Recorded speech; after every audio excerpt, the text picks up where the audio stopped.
believe Take Two did really good, so can we please give them another round of applause? Please. All right. Good morning, everyone.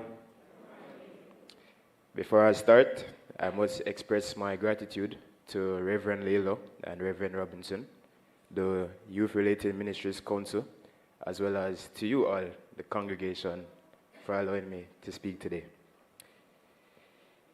As many of us know, the theme for this month is Made in Christ, and Romans 8, verse 28 covers this theme in its entirety, especially when we focus on A, anointed for purpose. When reflecting on the passage or the Jamaican saying, a Jamaican saying came to my mind. What for you can be unfor you. Now, I know some of you may be thinking, him young. How him know that? Well, secret is, I'm also Jamaican.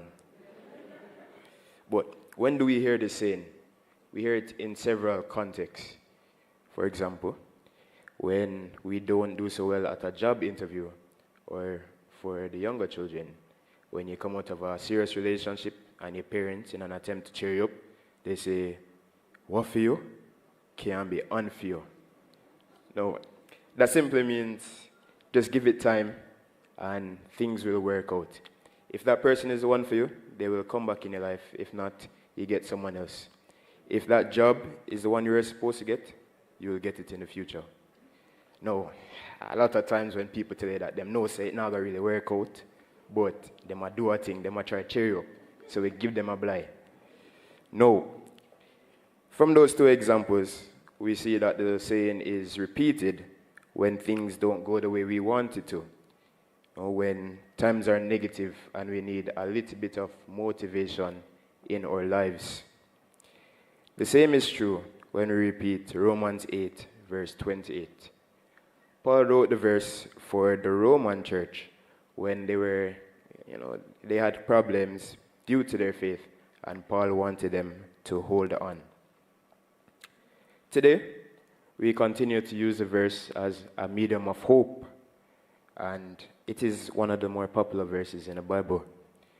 However, many of us fail to realize that when we repeat Romans 8, verse 28, when we repeat the Jamaican saying, time is not the only factor at work. Things don't just magically happen, but it requires action and intervention. If you and your ex-partner see each other every day and neither of you speaks to each other, nothing will occur. If you sit at home watching TV, you're not going to get your dream job or even a job at all. But when there is action, things actually start to take effect. And that's what we need to think about when speaking about Romans 8, verse 28. So let us delve deeper. Let us ask ourselves, what does Romans 8, 28 truly mean? To answer this, we must know several things, starting with the fact that we ought to know that God has our best interests at heart, and he will work things out for that interest. To start, Romans 8, verse 28, according to the King James Version, Paul says, and we know. That means Paul is certain that what he's about to say in the letter to the Roman church, or to the church in Rome, is absolutely true. The fact that Paul did not use the word think tells us that there was absolutely no room for doubt in his mind. Furthermore, which pronoun did Paul use? We. Not I, not me, we. We know. He said, we know. And by doing this, Paul is declaring that the truth he is about to speak is known not just by himself, but by the Christians at the Roman church, and so all of we here universally ought to know as well. To whom is this applicable to? This is not a promise applicable to everyone. This promise must not be taken outside of its original context, because its applicability has two conditional clauses. Let us read the verse again. And we know that all things work together for good to them that love God and are called according to his purpose. The first conditional clause we're seeing here is that we must love God. If you remember, I began by speaking about the theme for this month, Made in Christ. And it is in fact people who are made in Christ that this promise was given to. Now, the criteria for being made in Christ is simple. One must firstly love God with all their heart, soul, mind, and might. And to elaborate, you must have a personal relationship with God.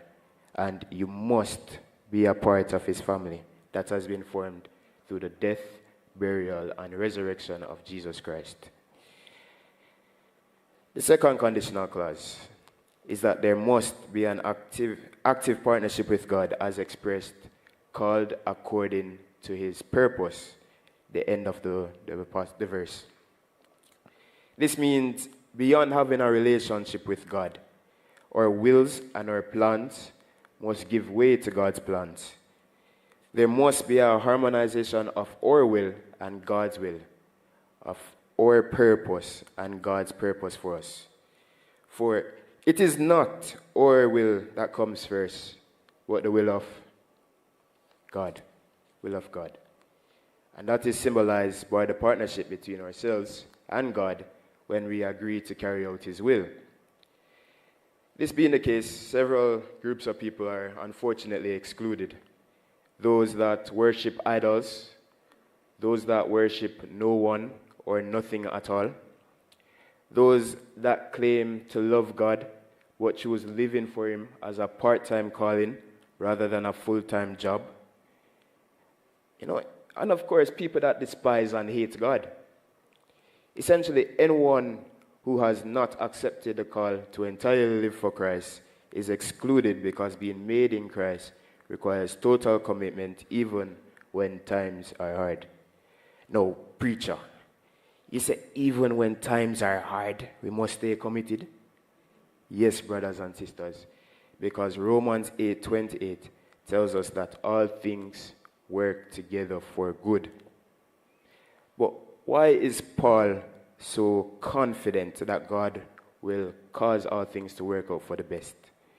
Is it because of certain truths pertaining to God? And these are some of the truths I will now share with you. Firstly, God's plan is inclusive. It includes all things. Too often, we believe that bad things don't happen to God's people. That if we truly had enough faith, everything would be perfect and life nice. But when Paul says all things in Romans 8, verse 28, he means exactly that. The Bible is filled with figurative speech, and sometimes we really do have to wonder what the certain verses mean. But Paul meant all things literally. The statement is so comprehensive that it is breathtaking. It reminds us that there is nothing in this world that is out of the control of God. Every aspect of our lives, the way we walk, the way we talk, the way we move, and the things we experience, they are all in God's hands. Whatever happens to us, it happens with God's permission and God's plan. There is no accident. The common belief is that pleasant is good and pain is evil. We are quick to dissociate God with any negative aspect in our life and quick to pin it on the devil. However, we must remember Romans 5, verses 3 to 5. It tells us that when we face the trials, the sorrows, the disappointments, what they do for us is 1, they develop our strength. 2, they develop our endurance. And 3, they ultimately help us to come to the realization that we are fragile and we need God. So, all things excludes nothing. That includes all the good experiences, all the bad experiences, all the experiences we are indifferent to, all the joys, all the illnesses, all the boring moments, all the love, all the hate, all the uncertainty, everything. And that brings us to our second point. God's plan is active. All things work. Now that we understand that God's purpose is all-inclusive, let us now move on to all things work. Specifically, work. Before we do that, however, we must make a distinction between all things work together for good in the King James Version and God works for the good in the New International Version read earlier. Without much thought, the first version would suggest that things just work by themselves. But in the New International Version, on the other hand, God is placed at the center, and his work is ascribed as a factor that leads to the ultimate good. Being Christians, we know that both verses or versions are saying the same thing, and it is indeed God who is working in the middle of it all.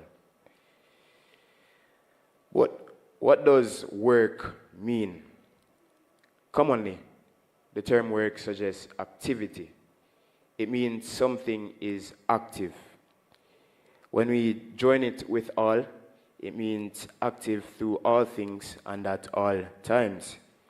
If there's anyone that should remind you of, it's God. Unlike human beings, God never slumbers or sleeps.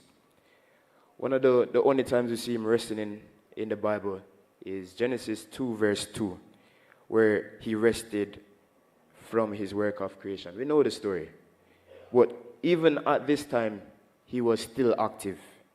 He continued to uphold, care for, and guide creation. His rest was not retirement, but more so reigning.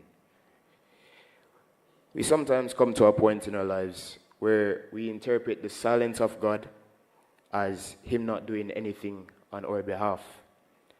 However, this is how we perceive it to be, and it is not the way it truly is. God is often most active at work in our interests when all seems still. In John 5, verse 17, Jesus says, "My Father is always working, and so am I." Always. That includes your dull moments. That brings me to the third point. God's plan is harmonious. All things work together. Come again. All things work together. When we think of harmony, we think husband and wife, patty and cocoa bread, left shoe and right shoe.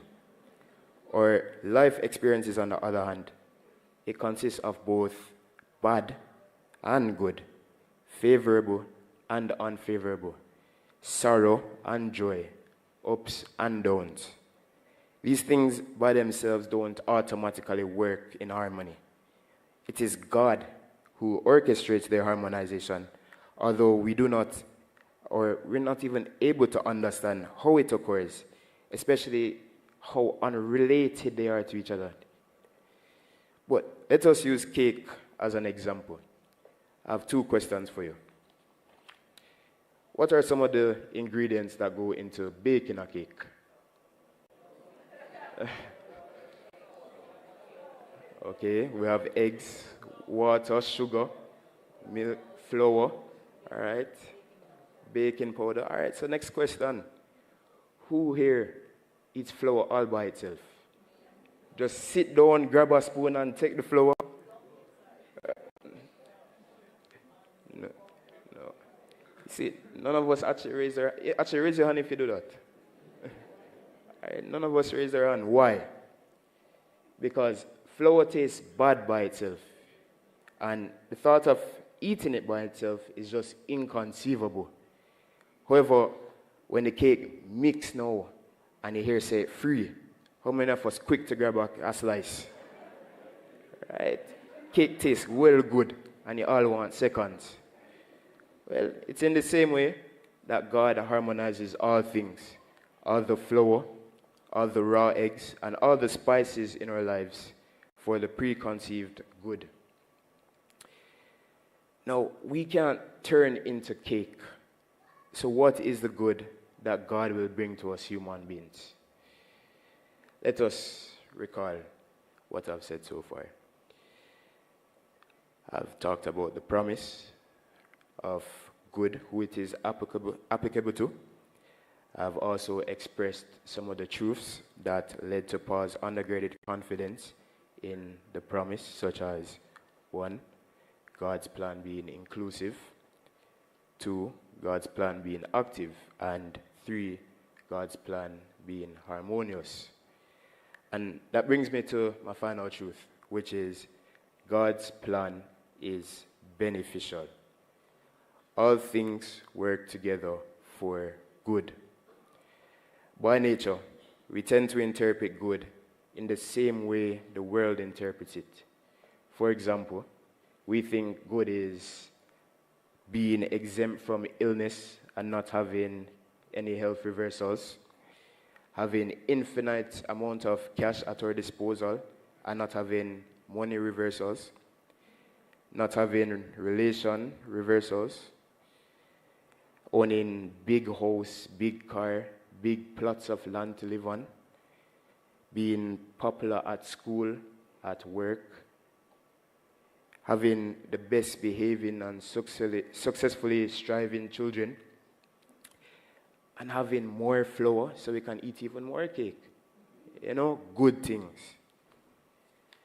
However, God's perspective is different from ours. Rather than temporal, God sees good as spiritual. But due to our materialistic nature, it may take us a while to discern the benefits of that good. In fact, we would faster view God's providence as disastrous from our lens. We would even quote Stephen being stoned to death, or all these personal experiences we have where life just rough. Neither providential or beneficial. However, let us recall the stories of Job and Joseph. In Job 2, verse 10, after losing all his possessions and his children, Job asked his wife, "Shall we accept good from God and not trouble?" In this, Job was convinced, or he was prepared, that he's going to accept the unfavorable. He was accepting it, the adverse, the difficulties of life, because he knew that God was going to work for his best. In the same way, Joseph in Genesis 50, verse 20, what did he say to his brothers? He declared to them, "You intended to harm me, but God intended it for good." This shows that Joseph was also confident that all the bad things that his brothers did to him, all the adverse circumstances that he was placed in, all those God would work out for the good. Now, if we know the story, we know that both these men, after their harsh experiences, grew and had a closer relationship with God. So, what is the good that Paul speaks about in Romans 8, verses 28 to 29? The good, according to Romans 8, verse 29, is anything that makes us Christ-like. Is that not the best good that we can get from God? Doesn't being more Christ-like allow us to enter his kingdom and receive his love in its entirety? Wouldn't you say that for you as a person anointed for purpose? Think about it. When do you pray the most? Is it when you are confident about passing an exam, or when you think you're going to fail? Is it when you are afraid of getting fired from work, or when you are expecting praise? Is it when your friends are healthy, or when a loved one is in the hospital? So that is what we need to know and understand as Christians. Regardless of whether or not we are successful, comfortable, rich, poor, healthy, unhealthy, God's plan for those that are made in Christ